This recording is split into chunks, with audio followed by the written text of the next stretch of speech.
Okay, so I sent the drawing because I hope there could be some help in being able to understand this. Now, where I'm going to learn today in Secrets of Pesach is the concepts that we need to know for Pesach and Pesach night. But if you've never learned the Sharkavanas before, and even if you have, you forgot it. What happens actually in Pesach is a really, really powerful thing that I had no idea about it before I ultimately, started learning the Kabbalas of Pesach.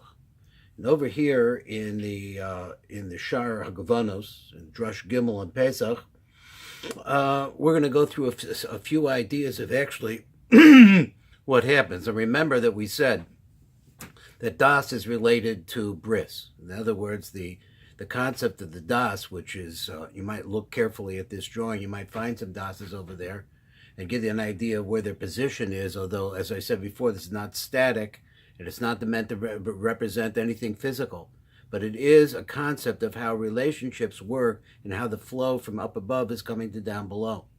And when this begam and das, which is the beginning of the sexual flow, that is the reproductive flow, and if the kitzonim, the outside ideas, the ideas which are not directed towards kedusha, get a hold, if they're a hold, then that's the place where they're going to get a hold because that's where the fountain is.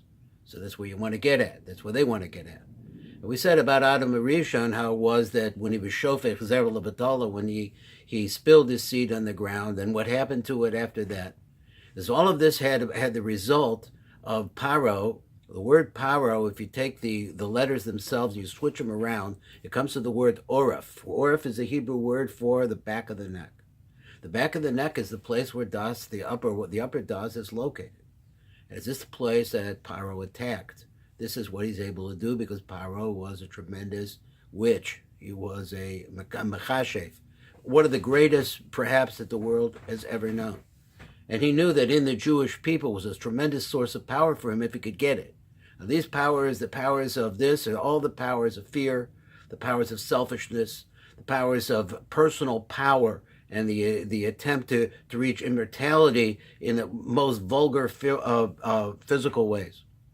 So here's what this says like this. So what happened? So they had a hold. You've had a hold of the back of the neck of what? Now in this drawing, there's a place over there which I mentioned in my introduction on that.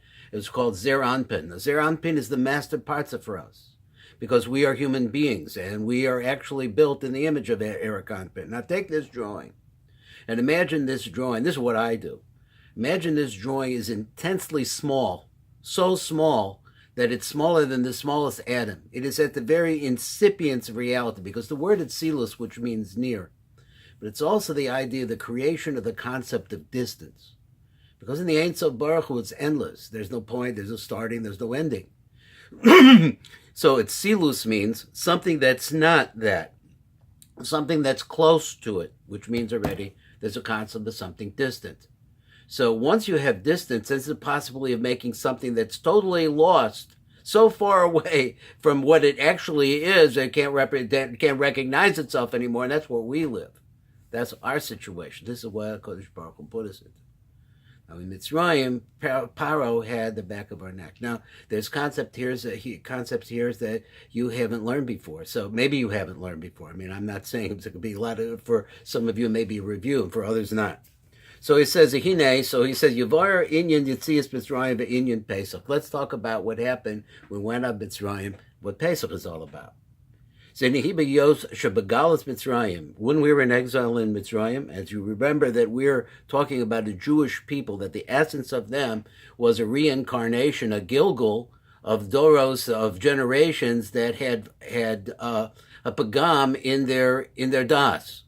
And as a result of that, it kept getting better until we finally trying to come to a situation where we can ultimately free ourselves from the great sin of spilling seed. The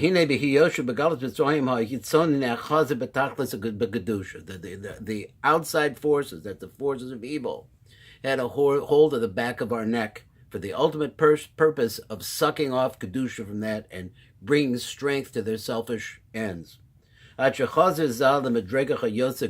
what happened is, in order to protect the ultimate spiritual flow, there's a mechanism by where Zazer Anpin, and you have a little drawing of it there, folded his bottom onto his middle. so that the bottom, which is the most outside and the least kadosh part of him, was protecting completely his middle.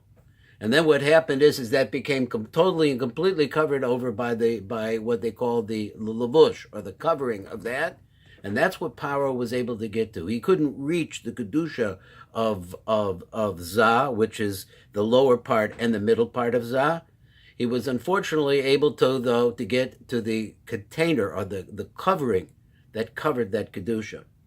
So he says, so therefore Dazah folded himself up in order to keep this Paro from being able to suck off of something which was really super kadosh.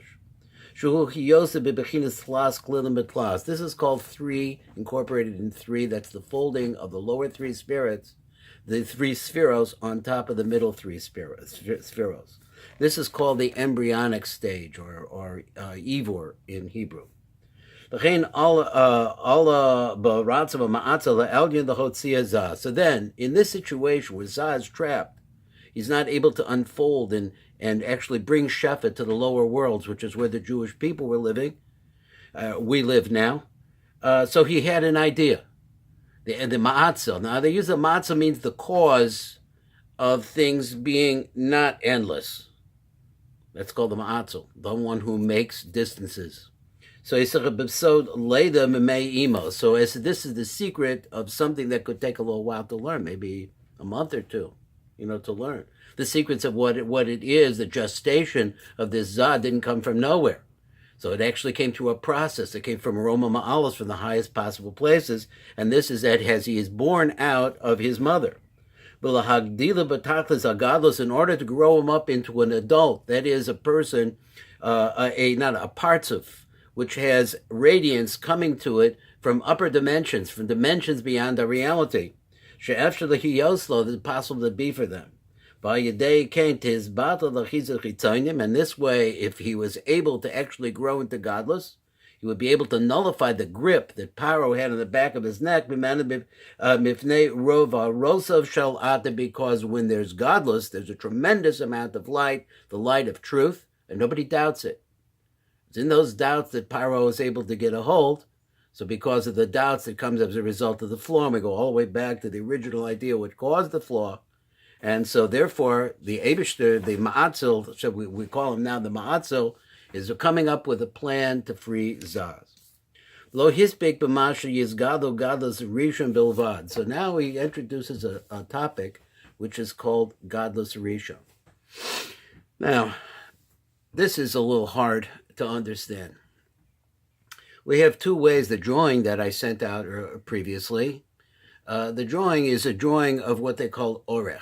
It's a drawing of up and down. So it's the idea that you have a flow from the top and it goes down to the bottom, and all the different branches that surround Eric Anpin, all those different parts are getting Shefa and ultimately bringing them to us. And remember that this drawing actually appears in every Olam. So we have an Olam of Betzilus, but this same drawing appears in Bria and Yitzira and Asiya, and in the Yasiya of Asiya and the Abiyah of Asiya, which we call the Yitzilus, the Bria, Yitzira, and Asiya of Asiya. All of these different things, the same formation is there. It's like a hologram, where the original point is so tiny that it's impossible to be able to see it, but eventually it comes out looking like us, because that's the hologram effect. It's like a reverse hologram, is that we become, as it grows on, it grows more and more physical. Well, this is called orech, looking at it in a long way, but there's another way to look at the same pattern, and that's side by side.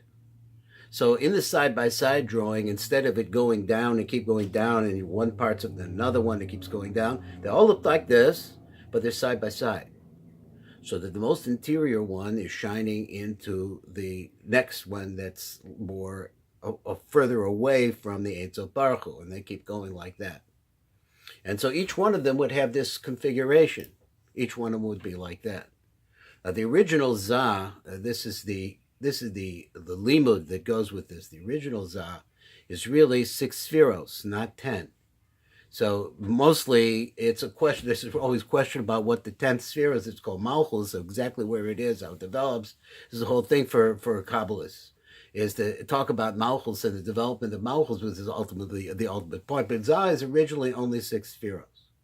So for him to become 10 spheros and have the whole, he needs to have an infiltration from a dimension that's higher than him so that he could see, be able to picture what's going on around him, to really understand how Hashem is acting in his life, besides his emotions and his fantasies and all the different things that he comes from, that go through Zah. So the first formation of dimension that would be next to Zah is called Godless Rishon. It's called Katnas Rishon and Godless Rishon. Now, what does Godless Rishon and Katnas Rishon mean? It means the parts of that's right immediately next to Zah. Or it could be up above Zah, but I think next to is an easier way to look at it. Remember, this is not something static. So therefore, if we could look at it from upside down, inside out, and backwards, it might be a good idea, because maybe that would be a way that we can understand it. Nonetheless, the flow is still going to be very similar.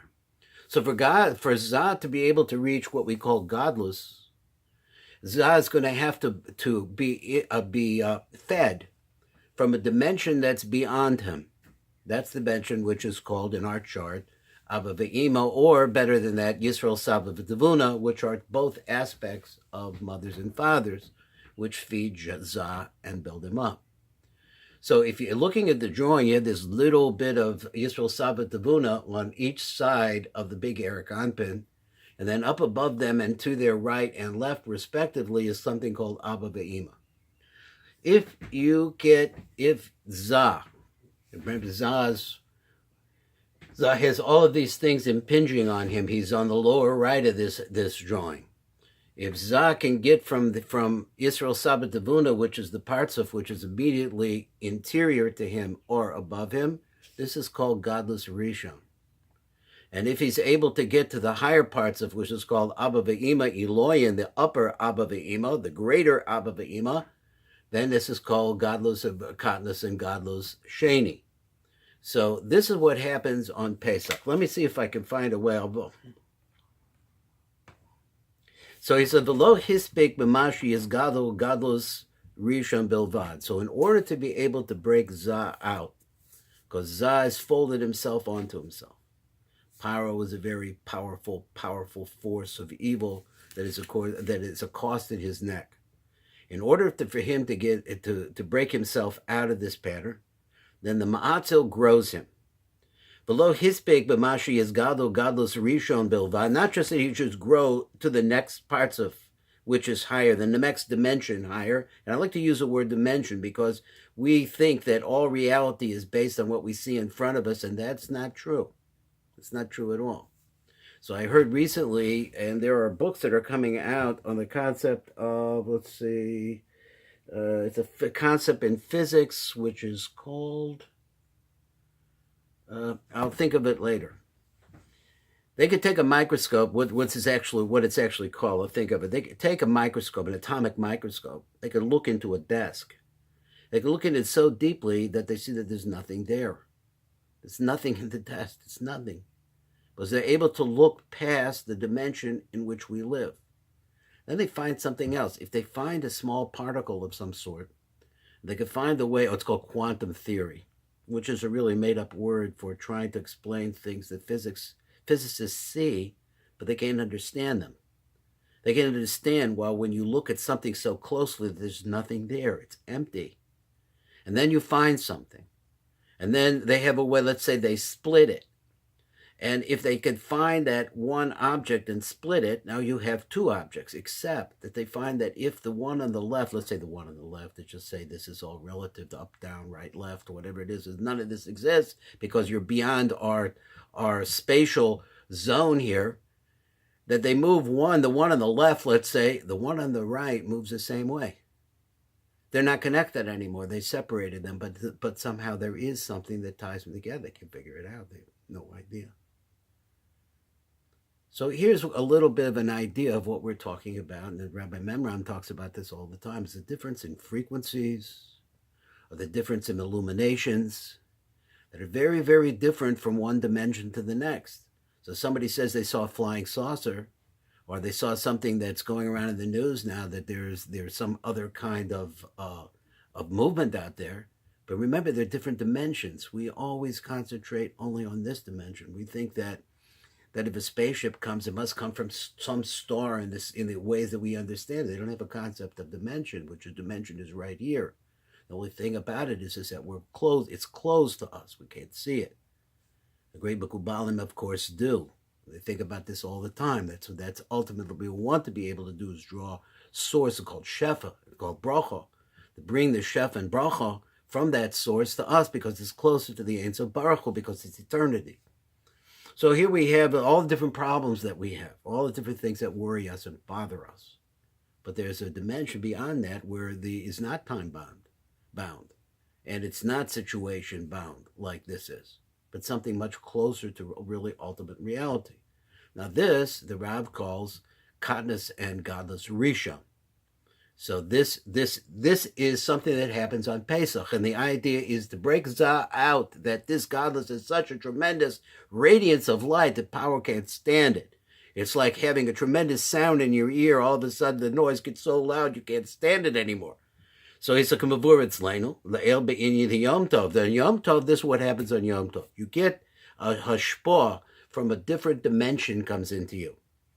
So he says, "She'ein aliyah zun oz rak b'nai de devuna devad kanayit." I'm not going to try to explain the nai to devuna, but it's at the very bottom of the parts of kol tevuna.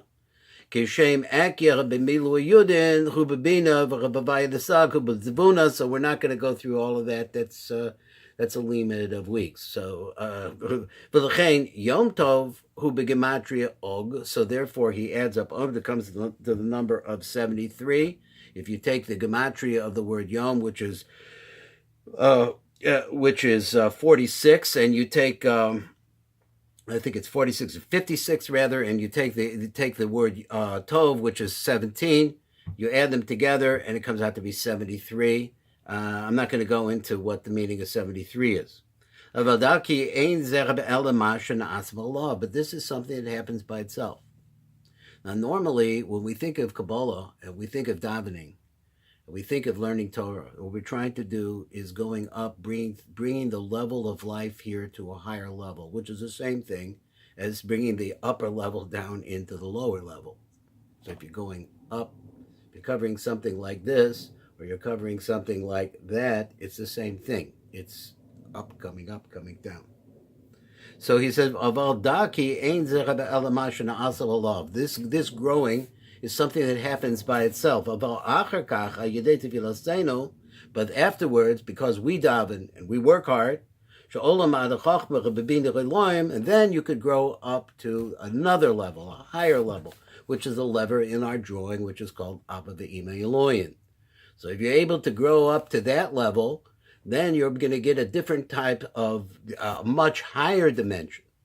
Now the point is, and we're going to come to a conclusion here, that on Pesach, on the night of Pesach, what happens by itself is that what we call the godless sheni, katnas and godless sheni, which is the dimension of light and illumination, which comes from Abba Ve'ima Eloyin, that comes to us by itself.